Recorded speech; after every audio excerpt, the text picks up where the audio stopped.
स्थानों में पढ़ेंगे। तो यहाँ कुछ शॉर्ट डिटेल पढ़ रहे हैं प्रमेय की। देखो, त्रिदोष प्रकोप निमित्ता, 3 दोषों के प्रकोप की वजह से होता है, ठीक है, यानी त्रिदोषा जो इन्वॉल्वमेंट इसमें होता है। आगे लिखा है विसंति प्रमेय, और प्रकार कितने, 20 प्रकार के होते हैं। तो मैंने आपको बताया था 20 प्रकार की कौन कौन सी चीज़ें होती हैं, ठीक है, कौन कौन से रोगों के 20 प्रकार बताए हुए हैं। कुछ ही रोगों के नाम बताए थे, 3 रोगों के, ये जिसमें एक प्रमेय है और ये प्रमेय जो हाँ प्रमेय प्रमेय, योनि व्यापद और एक और तीन, जिन्हें 3 बताए थे। आगे लिखा है विसंति प्रमेय भवंती विकारा से अपरिसंख्यता, ठीक है। इसके अलावा भी और भी हो सकते हैं, परंतु मेन 20 प्रकार के होते हैं, ठीक है। तत्रम यथा त्रिदोष प्रकोपकम प्रमेय अभिनिवर्त्यति यथा अनुव्याख्यास्माम, ठीक है। यहाँ हम जो है कि त्रिदोष के प्रकोप की वजह से उत्पन्न होने वाले जो प्रमेय है उनके बारे में डिस्कस करेंगे, ठीक है। देखो आगे क्या लिखा है, इहम खलु निदान दोष दूष्य विशेषव्यो विकार विघात भावम अभावम प्रति विशेषा भवंति। तो शरीर में जो निदान है, कारण जो है, ठीक है, दोष है और दूष्य है, ठीक है।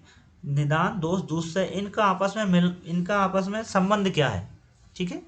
उसमें संबंध की वजह से उसका विकार विघात हुआ है, ठीक है, अथवा विकार विघात अभाव हुआ है, उसके अकॉर्डिंग उसकी भिन्न भिन्न विशेषताओं के अनुसार उसके जो रोग है वो उत्पन्न होगा। तो इसके आगे वाला जो श्लोक है वो आपको अच्छे से एक्सप्लेन करेगा, ठीक है। देखो ये लिखा हो, यदा हेते त्रियो निदान दोष विशेषा, जो दोष दूसरे और निदान जो है वो परस्पर अनुबंधित कर रहे हैं, ठीक है, परस्पर अनुबंधित कर रहे हैं या ना अनुबंधित, या तो आपस में नहीं मिल रहे हैं या देरी से मिल रहे हैं काल के साथ, और या फिर अनुबंधित कर रहे हैं, ठीक है।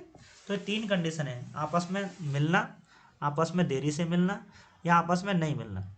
अगर ये आपस में मिल जाएंगे, ठीक है, एक दूसरे का अनुसरण करेंगे, ठीक है, तो क्या होगा।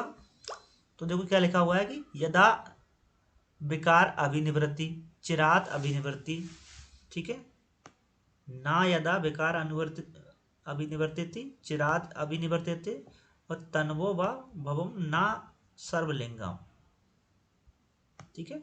अगर ये आपस में नहीं मिल रहे हैं तो विकार उत्पन्न ही नहीं होगा, अगर ये आपस में देरी से मिल रहे हैं तो देरी से विकार उत्पन्न होगा, और अगर ये मिल गए तो इसमें विकार उत्पन्न हो जाएगा, ठीक है। तो निदान दोष और दूसरे के आधार पर डिपेंड होगा कि वो विकार कितनी देर में उत्पन्न होगा प्रमेय और कितने जल्दी उत्पन्न होगा, ठीक है, और इसके अकॉर्डिंग इसकी चिकित्सा करेंगे।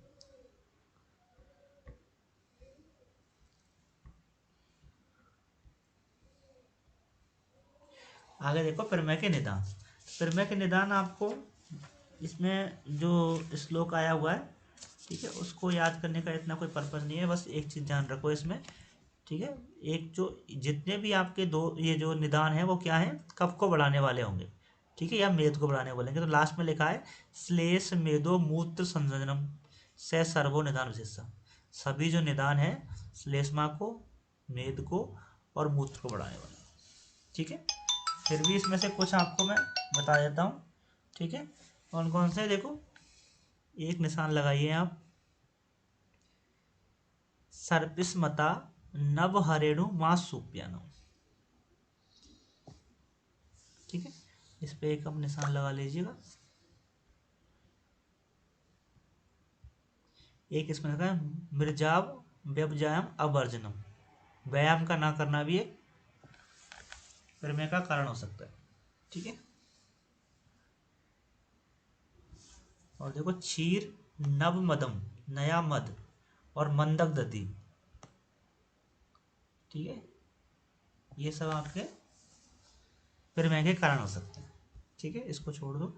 अब देखो प्रमेय में कफ का स्वरूप क्या होता है इसमें, तो बहुद्रवम श्लेष्मा दोष विशेषा, इंपॉर्टेंट है, बहुद्रवम ठीक है, प्रमेय में अल्टीमेटली क्या होता है, बार बार पेशाब आता है। ठीक है, तो बार बार पेशाब आने की वजह से मुझे बोला कि बहुद्रवम श्लेष्मा दोषा, इसमें कफ विशेष रूप से द्रव भावित होता है। ठीक है, द्रव रूप में आ जाता है कफ। ठीक है, तो ये इंपॉर्टेंट बात है। इसको जो अगर अब श्लोक आता है तो हम इसको अतिसार का समझते हैं। ठीक है, ऑप्शन में अतिसार देता है वो, क्योंकि द्रव को देख के हम अतिसार आंसर लगाते हैं, परंतु बहुद्रवम श्लेष्मा दोष विशेषता ये प्रमेय के लिए बोला है। ठीक है, इंपॉर्टेंट। अब देखो प्रमेय में दूषों का वर्गीकरण, कौन कौन से दूष्य होते हैं इसमें। तो बहिर्बद्धम मेदो, इंपॉर्टेंट मेद है, मेदो मांसम शरीर क्लेदम, शुक्र शोणित बसा मज्जा लसिका रस ओजस्य संख्यात इति दूसरे विशेषण। तो ये इसके दूष्य हैं, कौन कौन से, मेद, मांस, क्लेद, शुक्र शोणित बसा मज्जा लसिका रस और ओज। ठीक है, इनको याद करने का तरीका क्या है, जो आपका वातज प्रमेय है, ठीक है, उनके नाम आपको याद कर लीजिए। वातज प्रमेयों के नाम क्या है। ठीक है, इसको डिवाइड कैसे किया हुआ है, वातज, पित्तज और कफज। ठीक है, कफज के आपके 10 प्रकार हैं, वातज के 6 प्रकार हैं, सॉरी पित्त के 6 प्रकार हैं और वातज के 4 प्रकार हैं। ठीक है, तो 4 आपको वातज के कौन कौन से, वातज के 4 हैं आपके, बशा मज्जा ओज लसिका। अस्थि और मधु। ठीक है, वो अलग अलग नाम से उनके दे रखे हैं। ठीक है, तो इसको ही आप याद कर लेना, 4 तो इससे याद हो जाएंगे। ठीक है, और इसमें स्पेशली एक बात और ध्यान रखनी है आपको, कि जो प्रमेय के 10 दूसरे बताए हैं, इसमें से 6 जो चीज़ें हैं वो आपकी धातु हैं। ठीक है, वो धातुओं को याद कर लेना, कौन सी धातु नहीं है, अस्थि धातु इसमें नहीं है।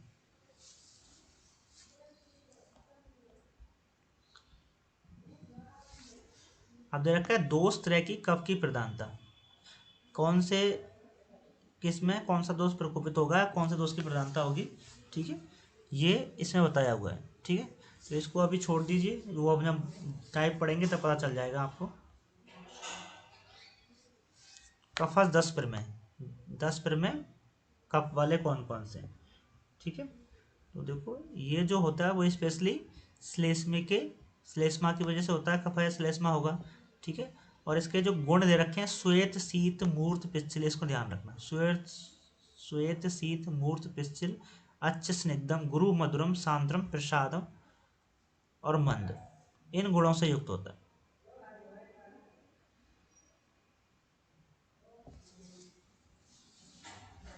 ठीक है, और इसके नाम क्या होंगे 10 वालों के, तो देखो 10 के नाम क्या दे रखे हैं।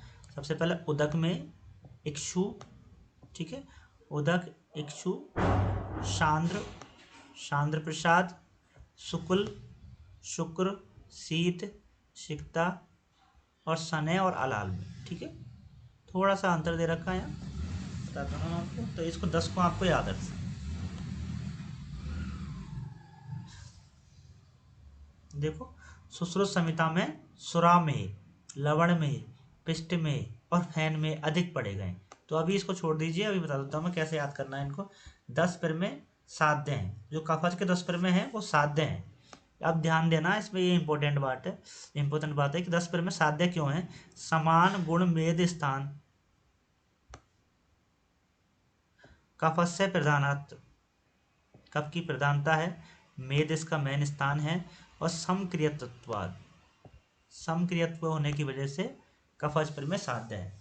देखो जनरल जो नियम होता है, जो मैंने आपको बताया था कि नाच है तुल्य दोष दूष से।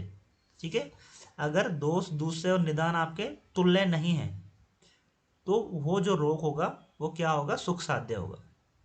ठीक है, निदान दोष दूष से, ठीक है, तुल्य नहीं है तो सुख साध्य होगा। ठीक है, अब इसके विपरीत हम कुछ नियम पढ़ेंगे जिसमें प्रमेय भी आता है। तो देखो इसमें क्या है, तुल्य हो रहा है, तुल्य कैसे हो रहा है कि इसका दूसरे क्या है, मेद है। ठीक है, दोष क्या है, कफ है, तो कफ के गुण और मेद के गुण आपस में एक जैसे होते हैं। ठीक है, तो इसका मतलब तुल्य हो गया। तो सामान्य नियम के हिसाब से क्या होना चाहिए था, ये कृत साध्य होना चाहिए, असाध्य होना चाहिए था, ठीक है। परंतु ये साध्य है। साध्य क्यों है उसका एक्सप्लेनेशन नीचे लिखा हुआ है, ठीक है। 3-4 जो डिजीज हैं उनके लिए ये जो सामान्य नियम है वो काम नहीं करता, उसके लिए जो श्लोक है ये लिखा हुआ है, ठीक है। देखो तथा हमें ये लिखा हुआ,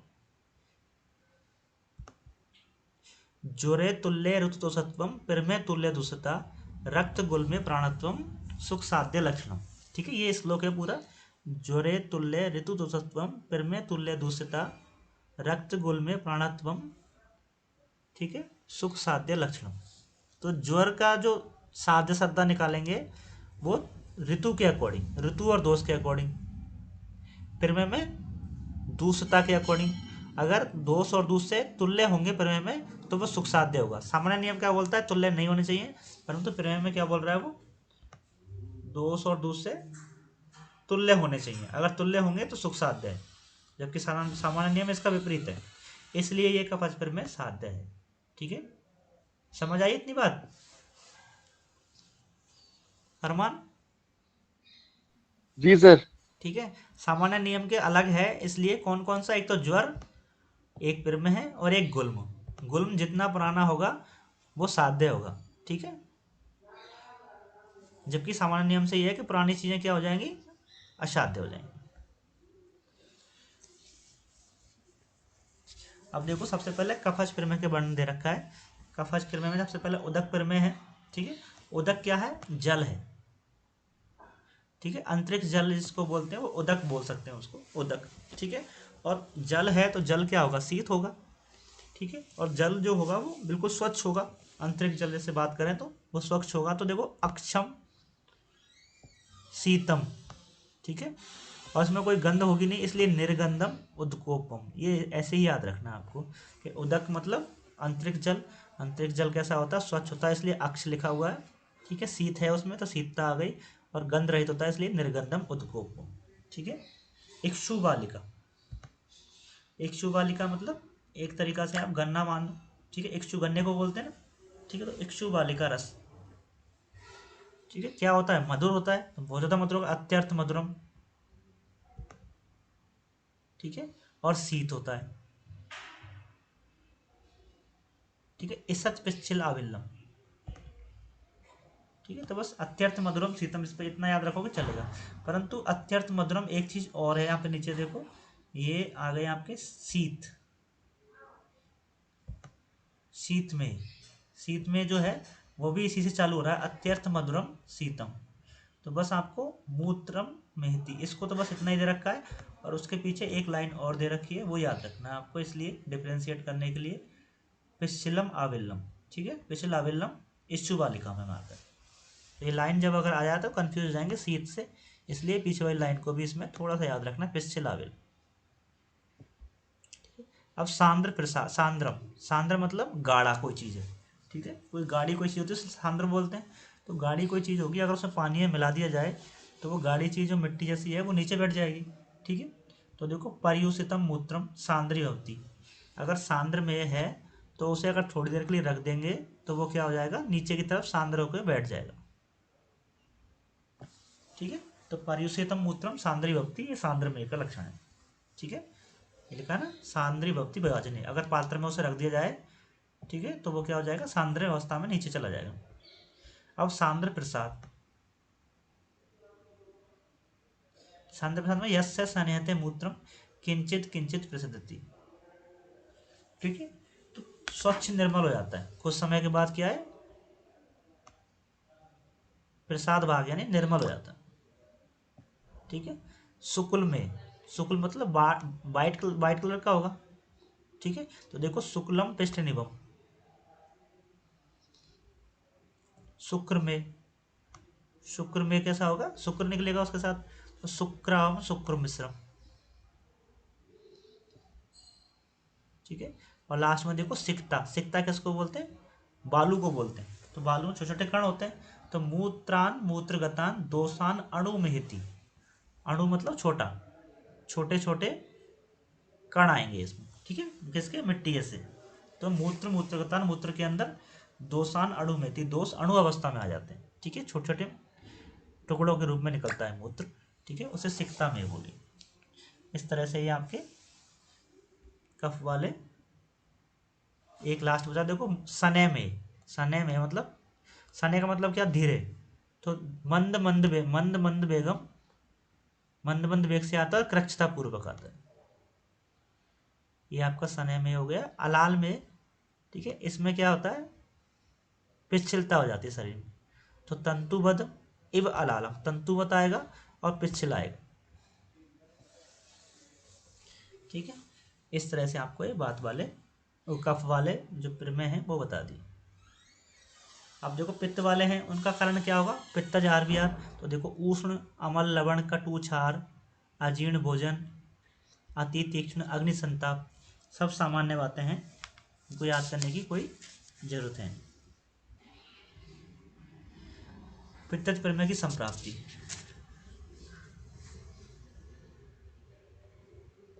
तेसाम अपितु खलु पित्त गुणेन विशेषण, पित्त गुण की वजह से, ठीक है, कौन कौन से प्रमेय हो रहे हैं, क्षार, काल, नील, लोह, मंजिष्ट और हरिद्र। इनके नाम याद रखना, क्षार, काल, नील, लोह, मांजिष्ट और हरिद्र। ठीक है, ये इनका वर्ण कैसा है उसके अकॉर्डिंग इनके नाम दे रखे हैं। ठीक है, तो 6 प्रकार के हो गए आपके। और इसके कौन कौन से, क्षार गुण, अम्ल गुण, लवण गुण, कटु गुण और विस्र गुण और उष्ण गुण होने के कारण 6 प्रकार के बताए हुए।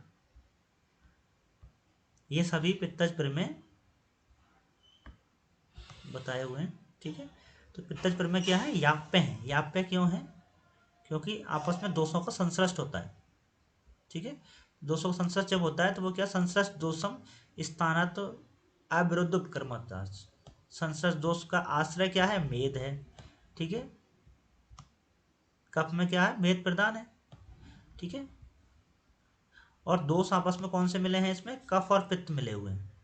ठीक है, अगर कफ है तो पूर्ण रूप से चिकित्सा कर सकते हैं। ठीक है, परंतु पित्त भी संश्लिष्ट हो गया, इसलिए इसको याप्य बोला हुआ, क्योंकि इनकी चिकित्सा आपस में विरुद्ध हो जाती है।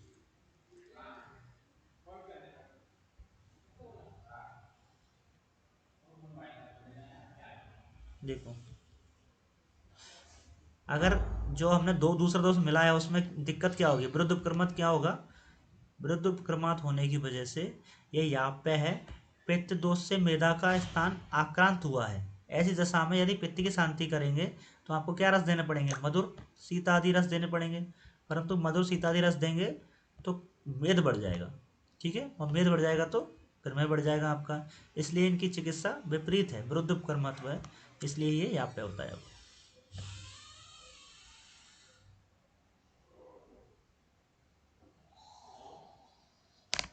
आप देखो इसके लक्षण दे रखे हैं क्षार प्रमेय। तो क्षार में क्या है, गंध, वर्ण, रस, स्पर्श क्षार के समान हो जाएगा। ठीक है, काल में ये इंपॉर्टेंट निशान लगाना, मसी वर्णम, मसी मतलब काले वर्ण का होता है। मसी वर्णम अश्रम, जो मूत्रम उष्णम प्रमेय थी। ठीक है, काले वर्ण का हो जाएगा मूत्रम।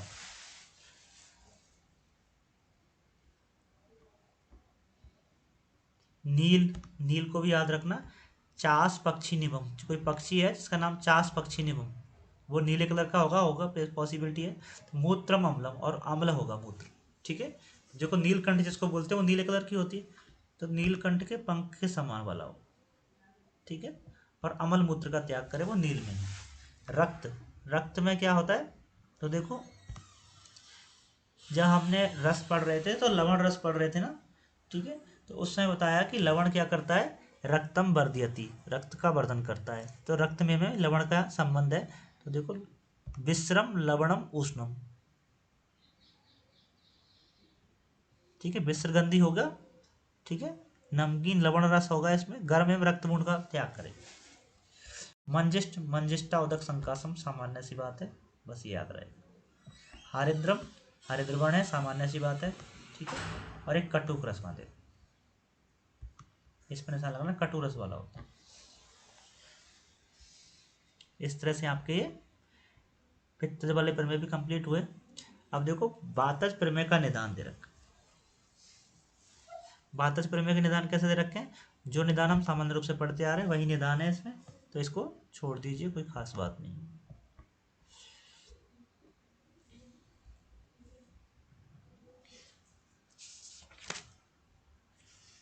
ठीक है, अब बातज प्रमेय की संप्राप्ति। स प्रकोपितम शरीरे विसर्पान वशाम आयादे मूत्र वाहनी स्रोतांसी प्रतिपदते वसा में अभिनिवर्त्यति।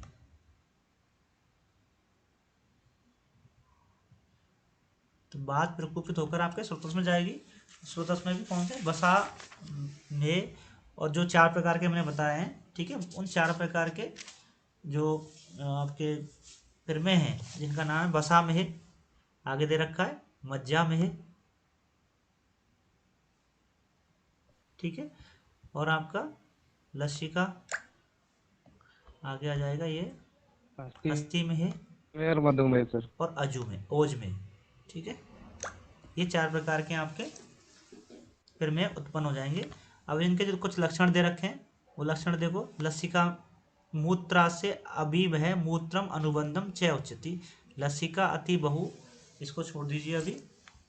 एक तो ये आप निशान लगाइए इस पे, बसा में अभिनिवृत्ति, इसमें बसा निकलती है ज़्यादा मात्रा में। मज्जा में मूत्र बस्ती मज्जान कर सेती, ये मज्जा में हो गया आपका। हस्ती में मतलब मूत्र जो है वो हाथी के समान मूत्र का त्याग करेगा। देखो, मतम इव गज क्षरत्यम अश्रम, ठीक है, मूत्र वेगम, मूत्र का जो वेग है गज के समान आएगा, इसलिए ज़्यादा मात्रा में आएगा, इसलिए हस्ती में बोला।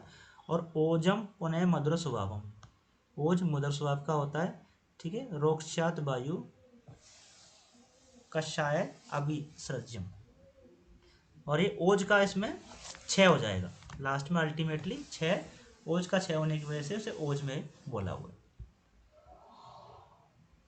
देखो यहाँ टाइप दे रखे हैं, बसा मज्जा हस्ती और मधुमेह। मधुमेह को ही आपने ओज में बोला हुआ है, ठीक है। तो मधुमेह का दूसरा नाम क्या है? ओजोमेह, तो याद रखना क्योंकि इसमें ओज का 6 होता है।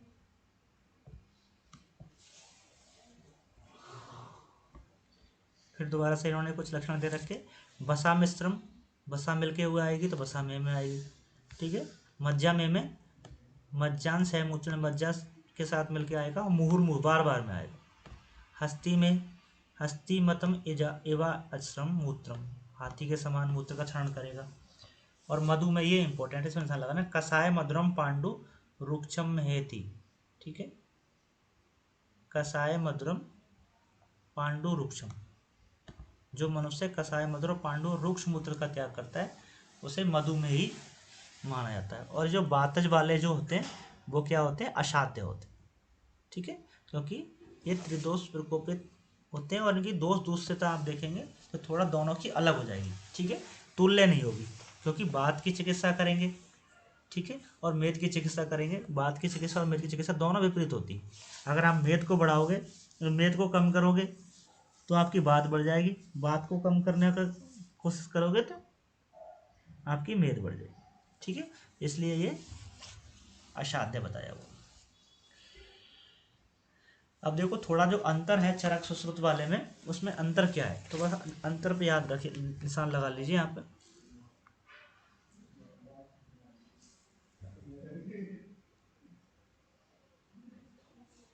तो देखो ये दो तो इन्होंने एक्स्ट्रा बताए, लवण में और फैन में, ठीक है, और दो एक्स्ट्रा बताए तो दो कम किए होंगे, तो कौन कौन से कम किए? शीत में और अलाल में, ठीक है। तो इसको याद करने का तरीका आप लिख लीजिए यहाँ पे कि कफज प्रमेय में शीलाफेल,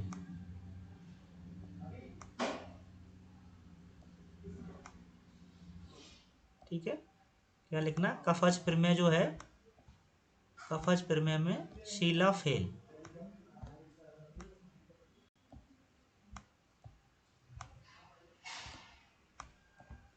तो इसका मतलब क्या है? जो कफज प्रमेय है उसमें शीत की जगह और अलाल की जगह, शीत की जगह और अलाल जो टाइप है उसकी जगह फेन आ गया और लवण आ गया, ठीक है, क्लियर। ये दो ऐड कर दिए ना, फेन और लवण, किसकी जगह ये? शीत में की जगह और अलाल में, ठीक है, सुश्रुत के अकॉर्डिंग।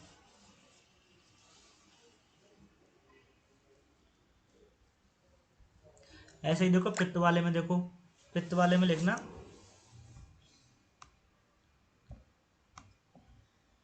कमल, ठीक है।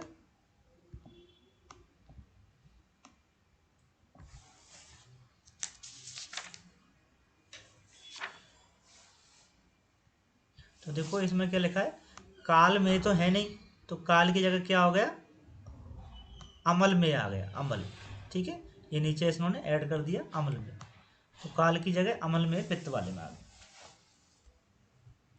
ठीक है।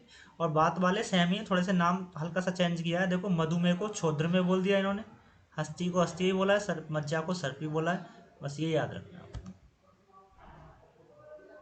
थोड़ा सा अंतर, सर्पी बसंत दोनों, सर्पी और मज्जा, ठीक है, दोनों ये अंतर किया है बस।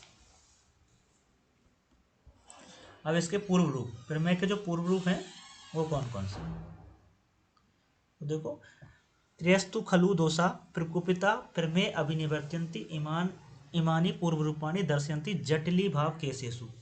केसों में क्या जटिल वो हो जाएगी, जटिलता आ जाएगी, ठीक है, आपस में मिलने लग जाएंगे केस, ठीक है, इस पर निशान लगा लीजिए, क्योंकि प्रमेय स्पेशली मधुर भावों की वजह से होता है, ठीक है। तो माधुर्य आस्यता, मधुर आस्यता आ जाएगी मुख में। कर पादियो सुप्त दाव, हाथ और पैर में सुप्तता आ जाएगी, ठीक है, इस पर निशान लगा लीजिए। मुख तालु कंठ शोषम पिपासा आलस्य मलम काय छिद्रे उपदेशु, जो शरीर के छिद्र हैं उसमें मल भर जाएगा, ठीक है। परिधा सुप्तता च अंगेशु सटपथ पीपलिका मूत्र अभिसरणम, आपके जो प्रमेय का जो रोगी है उसका जो मूत्र है उसमें क्या, सटपथ पीपलिका, जो आपके चींटे हैं वो लगना स्टार्ट हो जाएंगे, ठीक है। तो ये जो मैंने आप लोगों को बताया इसको आप निशान कर लेना, टिक कर लेना। विश्रम शरीर गंधम, और शरीर से गंध भी आएगी, बाकी सब आपके सब नॉर्मल है। देखो तंद्रा च सर्वकालम, हमेशा निद्रा और तंद्रा में रहेगा आदमी, ठीक है। तो ये इनको देख के आप पता लगा सकते हैं कि भाई एक पूर्व रूप का एक प्रमेय के पूर्व रूप का लक्षण है, इसको प्रमेय होने की पॉसिबिलिटी है, ठीक है। पहले समय में जो टूल तो थे नहीं इतने कि भाई शुगर लेवल करा लो ये करा लो, परंतु अभी जो क्लिनिकली जो बेस पे जब करते थे उनको पता, तो वो इसी बेस पे करते थे, पेशेंट को पूछ के कि भाई आपको हमेशा ऐसा तो नहीं लगता कि निद्रा आ रही है, तंद्रा आ रही है, आलस रह रहा है, ठीक है, आपके पेशाब में छींटे तो नहीं लगते, इन सब चीज़ को देख के ही ये अनुमान लगाया जाता है कि प्रमेय है या नहीं,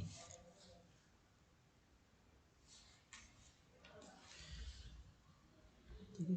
अब देखो प्रमेय के उपद्रव, प्रमेय के उपद्रव में देखो क्या लिखा हुआ है, तृष्णा अतिसार ज्वर दौर्बल्यम अरोचक अविपाक पूती मांस पीड़िका अलजी विद्रदी तत्प्रसंग बदल, ये सब आपके प्रमेय के पूर्व रूप में, कोई याद खास याद करने की जरूरत नहीं है। प्रमेय पीड़िका होती है आपको पता है, ठीक है, विद्रदी इन्होंने बताई दी, क्योंकि बहुत ज़्यादा पानी डिहाइड्रेशन होता है, इसमें तृष्णा आती है, पॉलीडिप्सिया होता है, ठीक है, प्यास लगती है बार बार में पेशेंट को डिहाइड्रेशन की वजह से, ठीक है, ज्वर आ सकता है, धा दौर्बल्यता तो आती है, ये अरोच का विभाग बता ही दिया था मैंने आपको। इस तरह से आपका ये एक श्लोक और रह गया प्रमेय में उपमा, तो ग्रदम अभ्यय अवहारेशु स्थान चक्रमण विषम प्रमेय क्षिप्रम अभ्यति नीडम द्रुतम इव अंडजम, ठीक है। इस श्लोक को बस आप ये याद करना है कि ये श्लोक किसके संदर्भ में आया है, तो ये प्रमेय के संदर्भ में आया है, ठीक है, ये डायरेक्ट क्वेश्चन पूछा जाता है। इसका मतलब क्या है कि जैसे पक्षी जो है, पक्षी अपने दिन में कहीं भी निकल जाए पर रात में अपने घोंसले में ही आता है, ठीक है, उसी प्रकार से ये बोल रहा है कि प्रमेय के जो रोगी हैं, ठीक है, भोजन के लोभ करने वाले, स्नान और भ्रमण नहीं करने वाले, और उसको उसी प्रकार जो प्रमेय है, प्रमेय जो रोग है उसी प्रकार खींच लेता है, जैसे पक्षी को शाम को घोंसला खींच लेता है, ठीक है। तो इसकी उपमा दे रखी है, ठीक है, इसको याद रखना है कि निदान स्थान का रेफरेंस है। इस तरह से आपका प्रमेय का चैप्टर भी